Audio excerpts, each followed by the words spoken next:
अच्छा, हम लोगों ने प्रीवियसली अपने मॉडल्स जो हैं वो देख लिए, वो पढ़ लिए। हमने प्राइवेट लेबल को देखा, प्राइवेट लेबल को पढ़ा, उसकी प्रोडक्ट हंटिंग हो गई, उसके बाद होलसेल को देखा, आर्बिट्राज को देखा। आज जो हमने अपना मॉडल पढ़ना है ना, वो हमारा लास्ट मॉडल है और उसका नाम है ड्रॉप शिपिंग।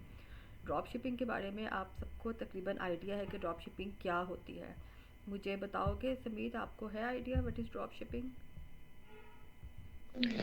मैम इतना पता है इसके बारे में कि ड्रॉप शिपिंग जो होती है उसमें हम पहले ऑर्डर लेते हैं और उसके लिए पहले से परचेज नहीं करके रखते हैं इस तरफ से। सही। ठीक है, ड्रॉप शिपिंग क्या होती है? Drop shipping is a form of retail business. आपने यहाँ पर, होता ये एक तरह की होलसेल ही की फॉर्म है, होलसेल की किस्म होती है ये। लेकिन यहाँ पर आपने, जैसे हमने आर्बिट्राज में रिटेल मार्केट प्लेस से प्रोडक्ट उठानी होती है, सेम ऐसे ही ड्रॉप शिपिंग से भी हम लोगों ने रिटेल बिजनेस से जो है ना, वेबसाइट से, वहाँ से प्रोडक्ट उठानी होती है। Drop shipping is the form of a retail business where in this seller accept customers order but does not keep goods sold in stock. आपने कस्टमर का ऑर्डर तो रिसीव कर लेना है, ठीक है, लेकिन आपके अपने हाथ में कोई चीज़ नहीं है। फिर क्या होगा? Here you sell physical products on Amazon without having to deal inventory. आपने क्या करना है कि कस्टमर्स के ऑर्डर्स एक्सेप्ट करने हैं। उसके बाद आपने अपने पास एक रिटेल मार्केट प्लेस रखी हुई होती है, वहाँ पे आपने वो ऑर्डर प्लेस करना है, उसको आपने अपने कस्टमर का एड्रेस देना है और वहाँ से वो कस्टमर को डिलीवर कर देगा। पेमेंट उसको आपने करनी है। कस्टमर जो है वो आपके अकाउंट की पेमेंट यहाँ पर आपको अमेज़ॉन में करेगा और 15 दिन के बाद अमेज़ॉन जो है वो आपको इसकी पेमेंट करेगा। यानी आपके अपने हाथ में फ़िज़िकली कोई प्रोडक्ट नहीं होती। इसको हम बोलते हैं पिक्चर्स के ऊपर खेलना। यानी आपने सिर्फ पिक्चर्स शो करनी है कि मेरे पास ये प्रोडक्ट है।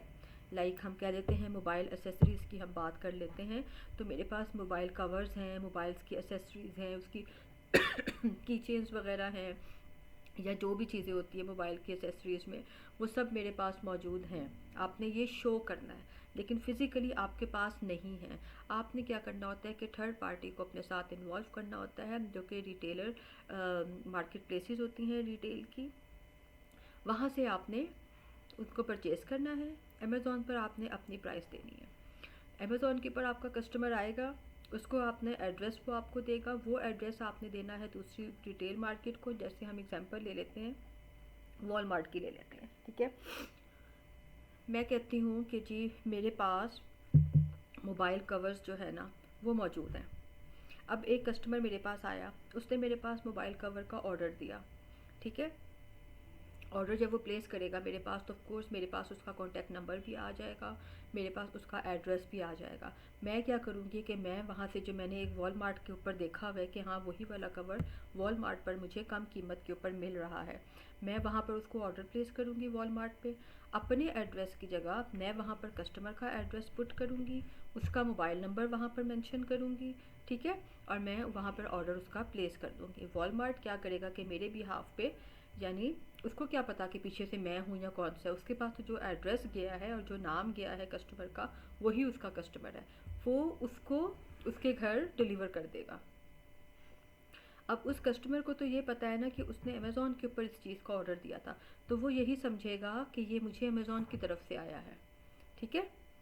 ये होता है ड्रॉप शिपिंग। यानी आपके पास, आपके हाथ में कोई चीज़ नहीं होती, आपके हाथ में कोई प्रोडक्ट नहीं होती, लेकिन आप क्या करते हो कि एक तरफ से आप बीच में से थर्ड पार्टी का रोल अदा करते हो। आप एक तरफ से ऑर्डर लेते हो, दूसरी तरफ से ख़रीद के उसको आगे भिजवा देते हो। ये एक पूरा सर्कल होता है जो आपने चलाना होता है।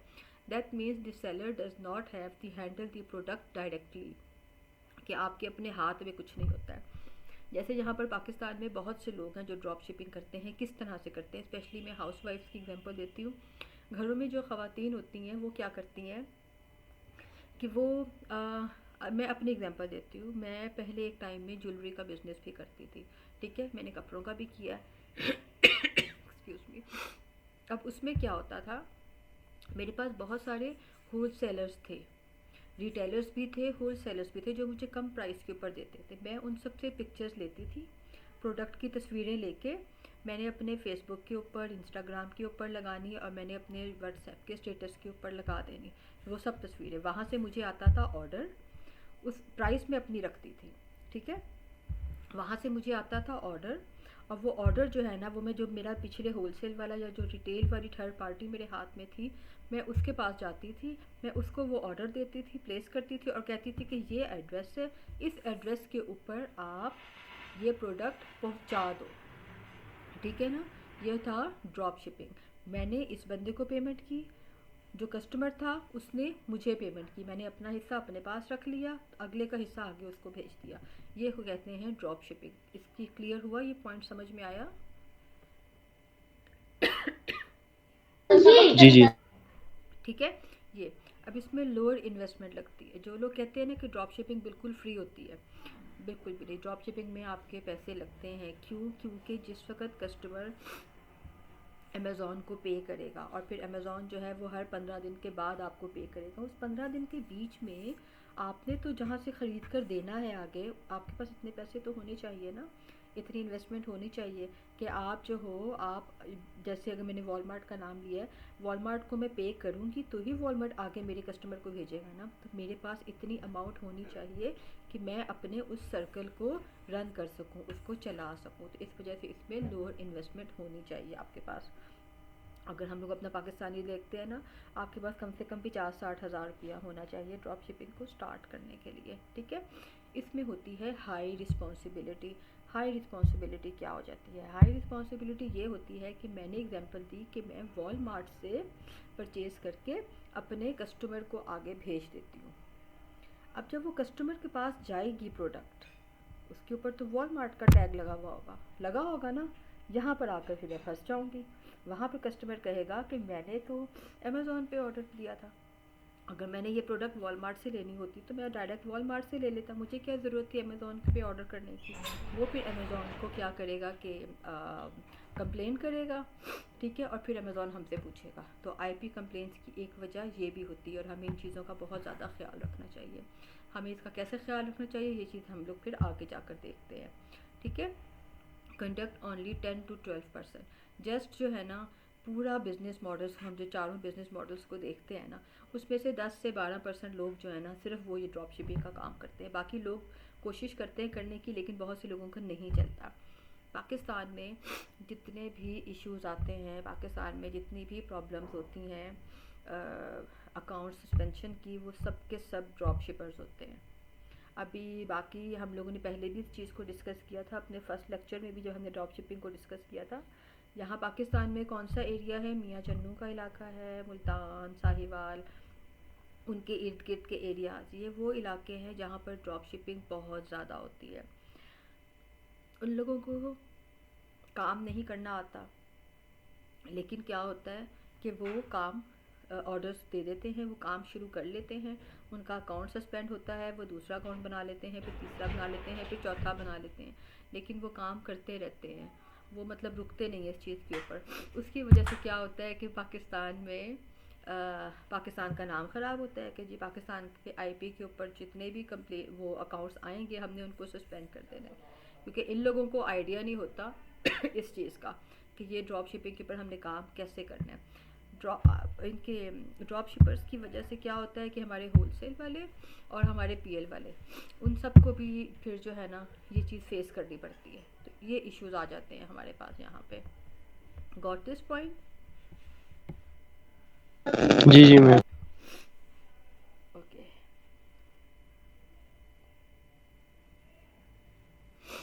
उसके बाद क्या होता है, इसमें इसमें लो इन्वेस्टमेंट होती है, वो जो मैंने आपको पहले बता दी है।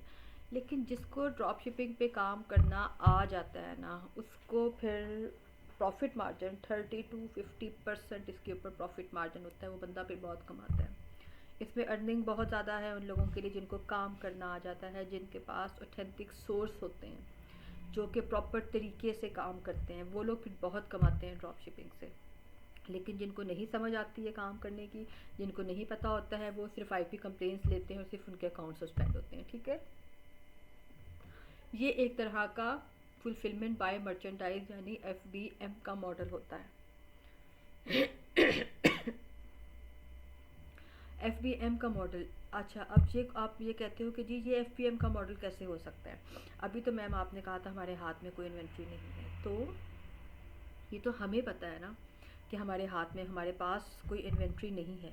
हमारे हाथ में कोई स्टॉक नहीं है, लेकिन अमेज़ॉन यही समझता है कि हमारे पास पड़ा हुआ है स्टॉक, हमारे पास हमारे घर में है, यानी हम इसको FBM कर रहे हैं। जिस वक्त हम लोग अपनी अपनी लिस्ट करते हैं, प्रोडक्ट को शो करते हैं, अपनी शॉप के ऊपर लिस्टिंग करते हैं, वहाँ पर हम मेंशन करते हैं इसको FBM के तौर पर कि हमारे पास हमारे घर में पड़ा हुआ है स्टॉक। ठीक है, इस वजह से किसी को ये नहीं चलता पता कि ये हम लोग ड्रॉप शिपिंग कर रहे हैं या हम आर्बिट्राज कर रहे हैं या हम लोग होल सेल के ऊपर काम कर रहे हैं, क्योंकि उनको यही होता है कि FBM वाले हैं तो ये अपने घर बैठ के कर रहे हैं। और FBM में ये होता है कि आपने अब कोई आपको अमेज़ॉन के लेबलिंग की ज़रूरत नहीं होती है, कोई अमेज़ॉन के बॉक्स के ऊपर उसका स्टैंप की ज़रूरत नहीं होती। आप सिंपल बैग में प्रोडक्ट को डालते हो, डालकर आप इसको आगे भिजवा देते हो। नो LLC, इसमें हमें LLC की ज़रूरत नहीं होती। क्यों? क्योंकि ऑफ कोर्स हमने एक तो इंडिविजुअल अकाउंट बनाना होता है अपना, और दूसरा ये है कि इसमें अगर हमारे पास इतनी अमाउंट है कि हम LLC परचेज़ कर सकें तो फिर हम लोग आर्बिट्राज या होलसेल का काम शुरू कर दें। ठीक है, इसलिए हम इसमें इतना ज़्यादा इन्वेस्ट नहीं करते। इसमें हमारी थर्ड पार्टी चाहिए होती है, 3PL जिसको बोलते हैं, यानी थर्ड पार्टी कौन सी होती है? जो हमारी रिटेल मार्केट प्लेसेस होती हैं, वो थर्ड पार्टीज़ हमें यहाँ पे चाहिए होती हैं। यहाँ पर हमें प्रेप सेंटर नहीं चाहिए होता, क्योंकि अगर हमने प्रेप सेंटर के साथ काम करना है तो फिर प्रेप सेंटर के साथ तो फिर हम लोग आर्बिट्राज में भी काम कर सकते हैं, फिर तो एक ही बात होगी, फिर दोनों मॉडल्स में कोई भी डिफरेंस नहीं आता। ठीक है ना? तो फिर यहाँ पर जो 3PL है वो है हमारी रिटेल मार्केट प्लेस, जैसे वॉलमार्ट हो गई, जैसे कि और दूसरी जितनी मार्केट प्लेसेस हैं वो हो गई हैं, तो ईबे हो गई, सैम्स क्लब हो गई, वहाँ से। शॉपिफाई। हाँ, शॉपिफाई होगी, शॉपिफाई के ऊपर तो होती ही ड्रॉप शिपिंग है ना। या शॉपिफाई कोई भी मार्केट प्लेस हो गई, आपने वहाँ से प्रोडक्ट उठानी है, उठाकर आपने आके भिजवा देनी, तो वो 3PL है यहाँ पे। यहाँ पर प्रेप्स आर्बिट्राज में 3PL था हमारा प्रेप सेंटर्स, जो हमारे बिहाफ पर लेबलिंग करता है। ठीक है, रिस्की मॉडल, ये मॉडल बहुत ज़्यादा रिस्की है। अब अगर वही वाली बात हो गई ना कि आपने वॉलमार्ट से, सैम्स क्लब से, ईबे से या फिर किसी भी और मार्केट प्लेस से आप अपनी प्रोडक्ट अपने क्लाइंट को भिजवाते हो, तो उसके ऊपर ऑफ कोर्स उन लोगों का लोगो लगा होगा। या अगर आप किसी छोटी वेबसाइट से भी उठाते हो तो वो हो, या किसी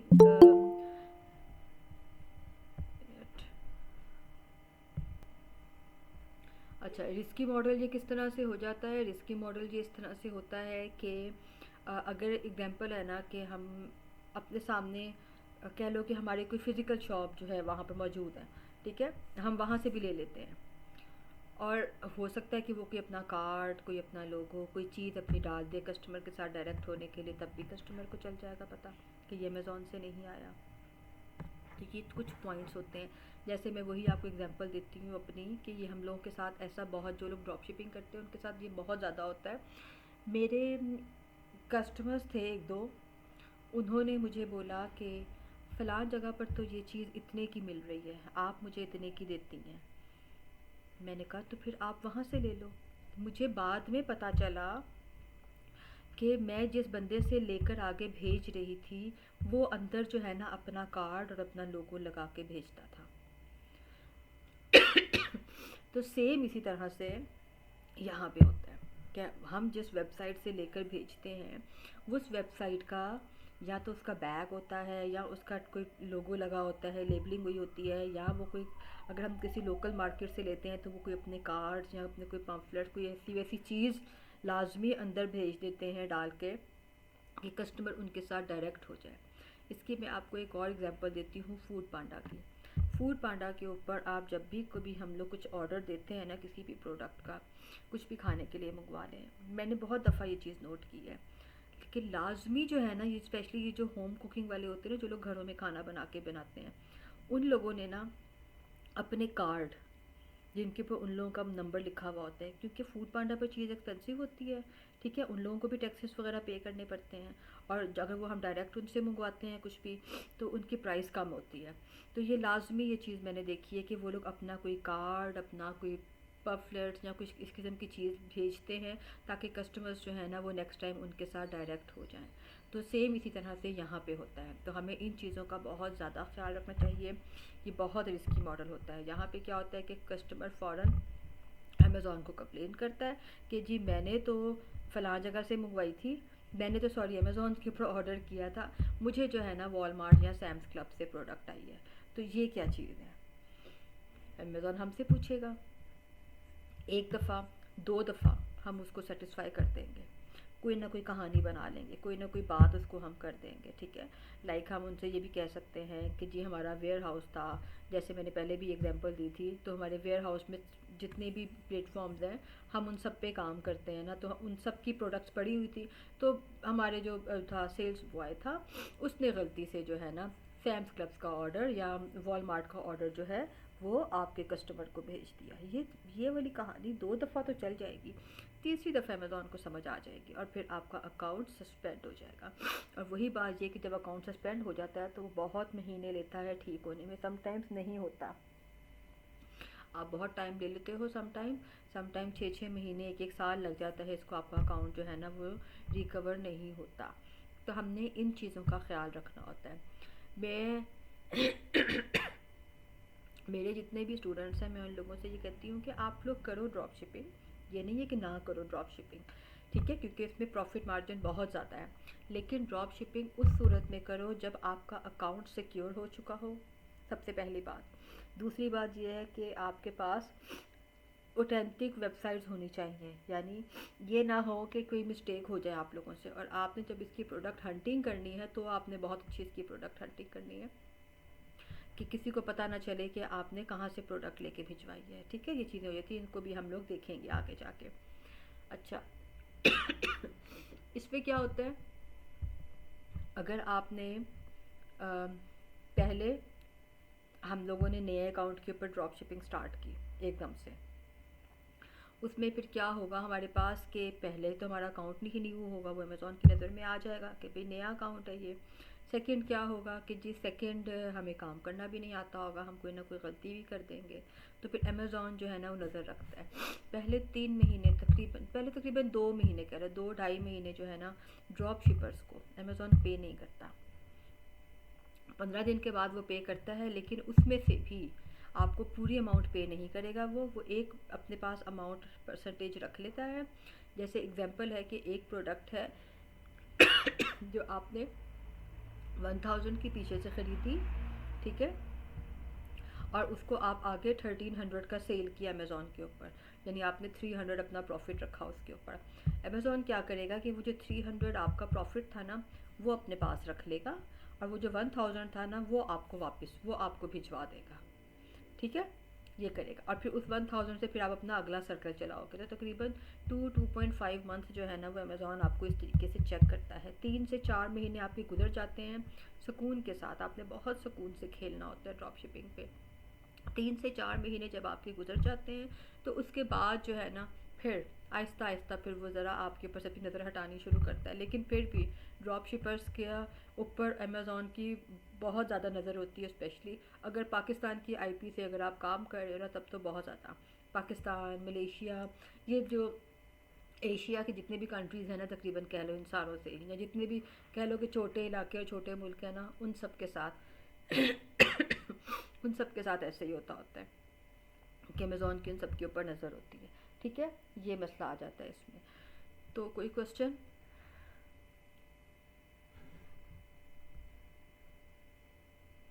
नो। कोई भी नहीं। दानिश, लाइबा, आपका भी कोई क्वेश्चन नहीं?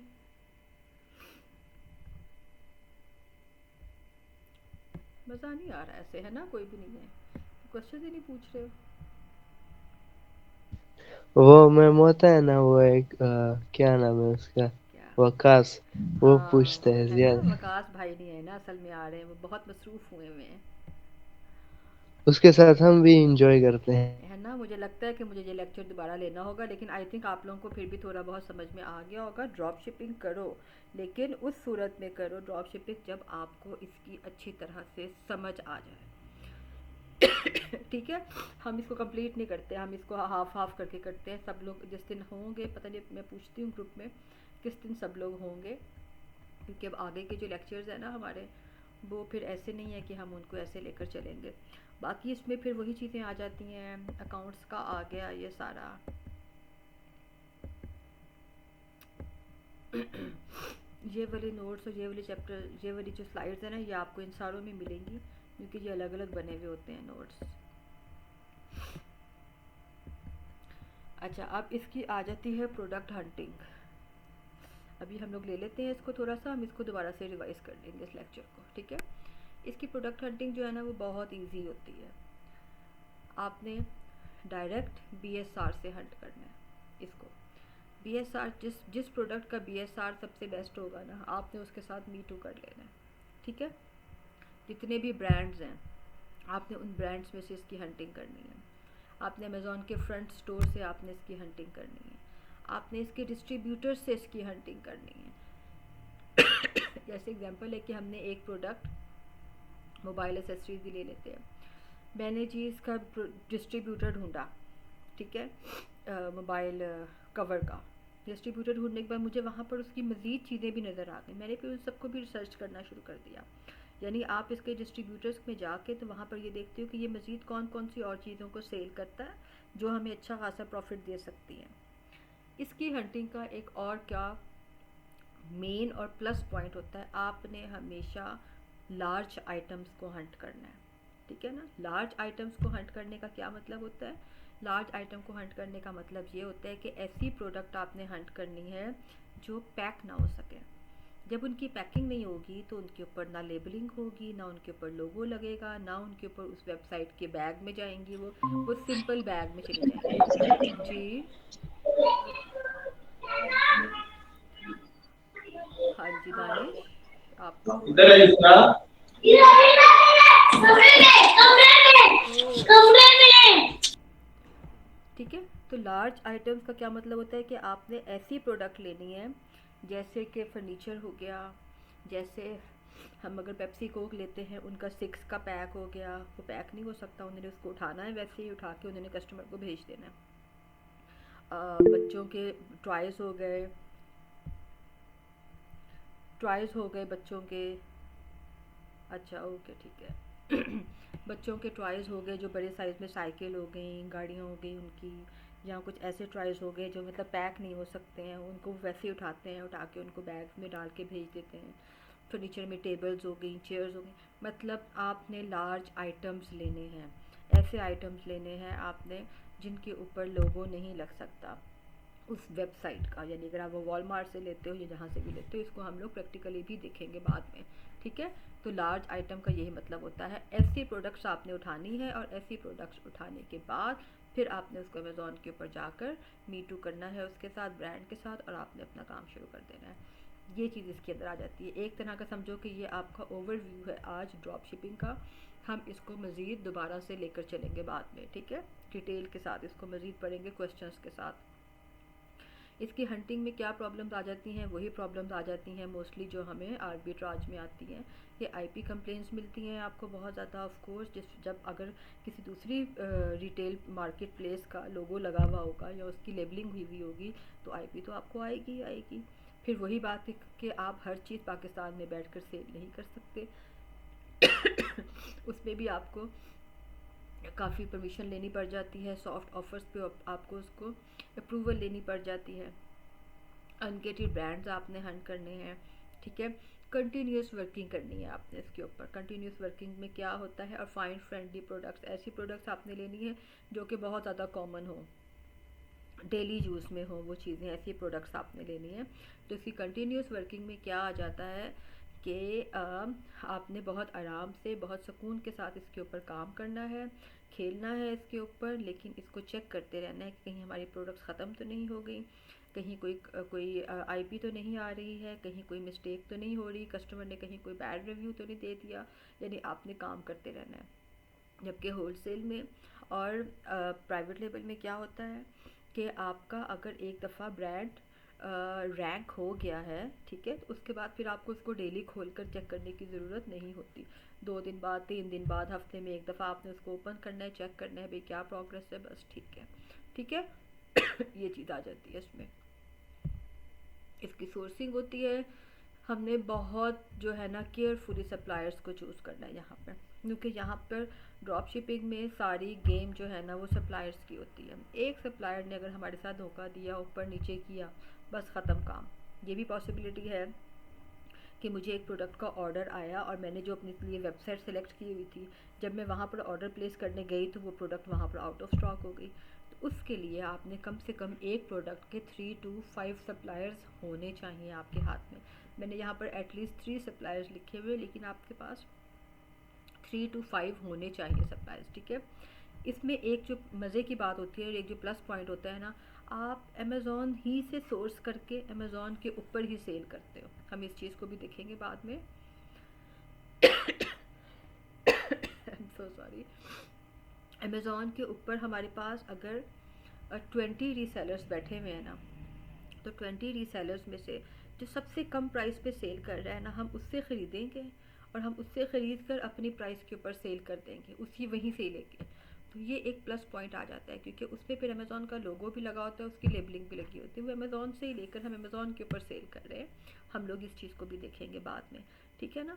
और फिर आपने from small companies and local market, आप जितने भी लोकल मार्केट और छोटी वेबसाइट से बात करोगे ना, वो आपके बिहाफ पे जैसे आप उनसे कहोगे ना, वो वैसे काम करेंगे। अगर आप उनसे कहोगे कि भी हम आपसे रिक्वेस्ट करते हैं हमारी प्रोडक्ट को आप सिंपल ब्लैक बैग में डालना और डाल के आप आगे भिजवा दो, ठीक है, वो उसी तरह से करके भेजेंगे ये आपको।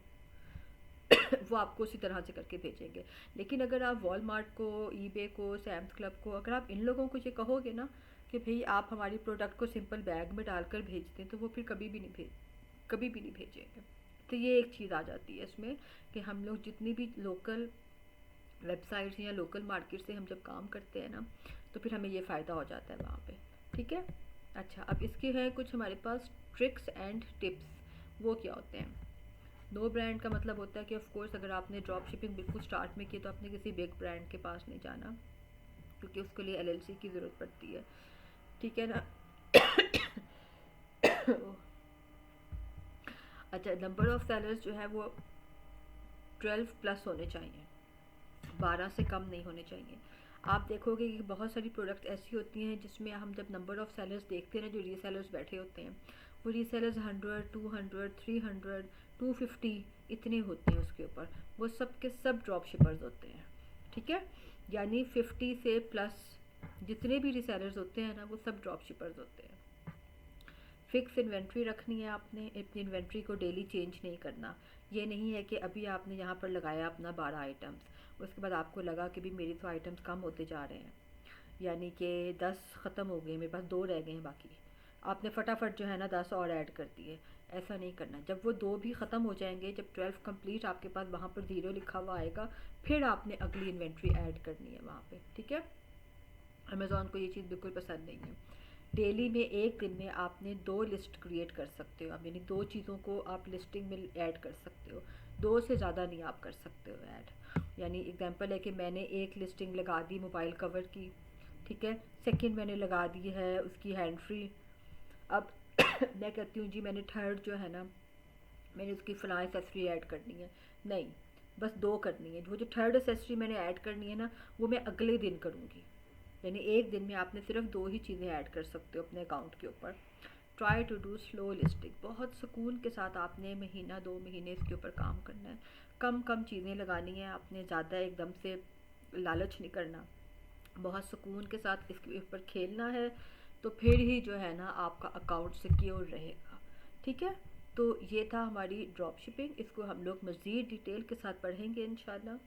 अभी ग्रुप में मैसेज करके पूछते हैं कि किस दिन सब लोग अवेलेबल होंगे, ताकि हम लोग उसी दिन लेकर चलें। सबके क्वेश्चंस भी आएंगे, डिस्कशन भी होगी, तो फिर ही ड्रॉप शिपिंग की प्रॉपर समझ आएगी। बहुत इजी है, सिर्फ क्या है कि इसको समझ के खेलना है आपने। और जिन लोगों के पास एलएलसी है, जो लोग ऑलरेडी होलसेल पे काम कर रहे हैं, उन लोगों के लिए ड्रॉप शिपिंग और आसान हो जाती है, क्योंकि फिर वो लोग बिग ब्रांड्स के साथ भी काम कर सकते हैं, ठीक है। तो ये होती है ड्रॉप शिपिंग। कोई क्वेश्चन? नो मैम, आपने इतना अच्छा समझा दिया तो क्वेश्चन तो है। बाकी जो है ना हम लोग इसकी डिटेल, बाकी हम लोग इसको जिस दिन ग्रुप में सब लोग आएंगे ना, उस दिन हम मज़ीद इसको इंशाल्लाह डिटेल के साथ पढ़ते हैं, ठीक है ना।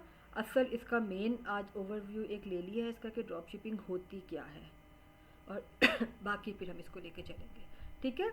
ग्रुप में पूछ लेते हैं हम लोग, कोई पूछ ले। कि जिस कब आएंगे सब लोग, ताकि फिर हम उसी दिन ही लेक्चर लें इसका। और इस ड्रॉप शिपिंग के बाद जो है फिर हम लोगों ने अपने अकाउंट की प्राइवेट लेबल से लिस्टिंग शुरू कर देनी है। ठीक है, चले, ओके जी, थैंक यू, अल्लाह हाफिज़। अल्लाह हाफिज़।